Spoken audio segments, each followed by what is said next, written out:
the distant future, any change in the church's stand, the Catholic Church's stand, and certain issues today which have been quite controversial? Certainly abortion has been. Do you foresee ever any change in that? No. Not at all? No, because we have no power over the divine law. Furthermore, suppose we did. Suppose John Paul II tomorrow said, all right, bring out your contraceptives. Pull out your scalpels. Unplug the children from their wombs. Marry as you please. Unmarry as you please. Fornicate as you please. What would be the difference between the church and the world?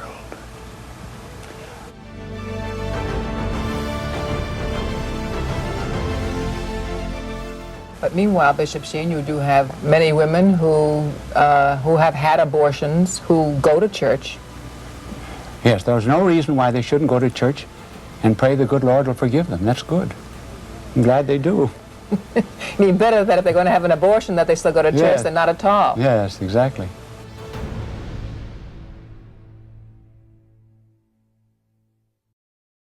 Francisco recibió en audiencia a los miembros del Dicasterio para la Doctrina de la Fe, cuya última declaración sobre la bendición a las parejas del mismo sexo suscitó multitud de reacciones en los episcopados de todo el mundo.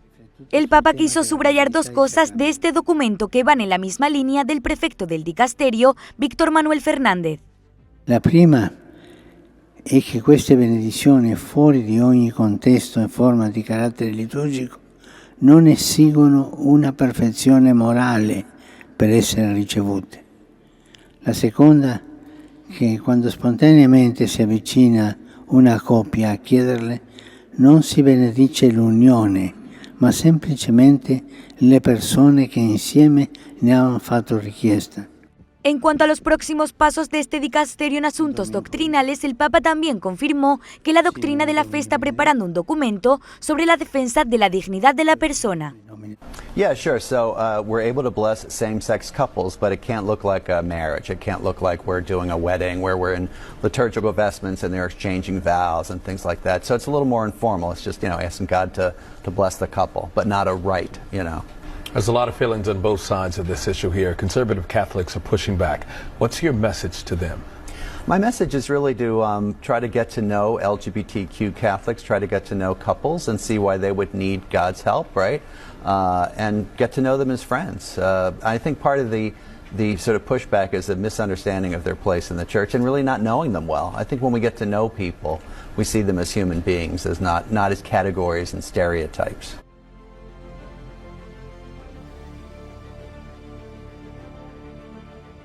You Catholics try to get to know couples and see why they would need God's help, right?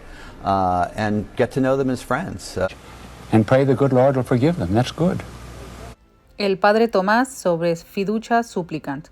Los documentos de la Congregación para la Doctrina de la Fe siempre han arrojado claridad. Ahora bien, con esta ambigüedad engañosa y manipuladora, se crea un conflicto con la inteligencia de la fe que poseen las personas, porque se siembra confusión. Es intencional, sirve para promover lo que se desea, pero que no se manifiesta abiertamente, y es diabólico. El Espíritu Santo es espíritu de verdad, el demonio es espíritu de desorden, lo que se promueve hoy. He will explain guilt away psychologically as repressed sex. Make men shrink in shame if their fellow men say they are not broad-minded and liberal. He will identify tolerance with indifference to right and wrong. He will foster more divorces under the disguise that another partner is vital. He will increase love for love and decrease love for persons. He will invoke religion to destroy religion. He will even speak of Christ and say that he was the greatest man who ever lived. His mission, he will say, will be to liberate men from the servitudes of superstition and fascism, which he will never define.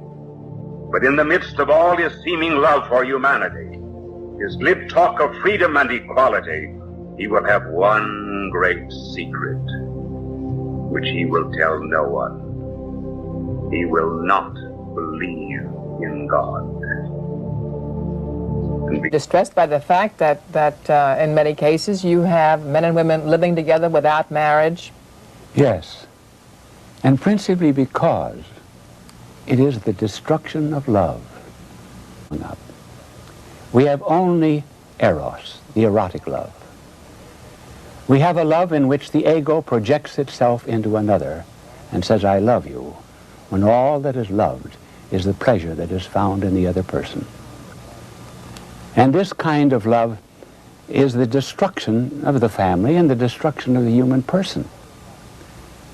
As a matter of fact, I believe one of the reasons why we have so much neuroses and psychoses is this tremendous affirmation of the self. I gotta do my thing. I have to have my pleasure. You bend yourself to my will. When real love does not mean to have and to own and to possess, it means to be had.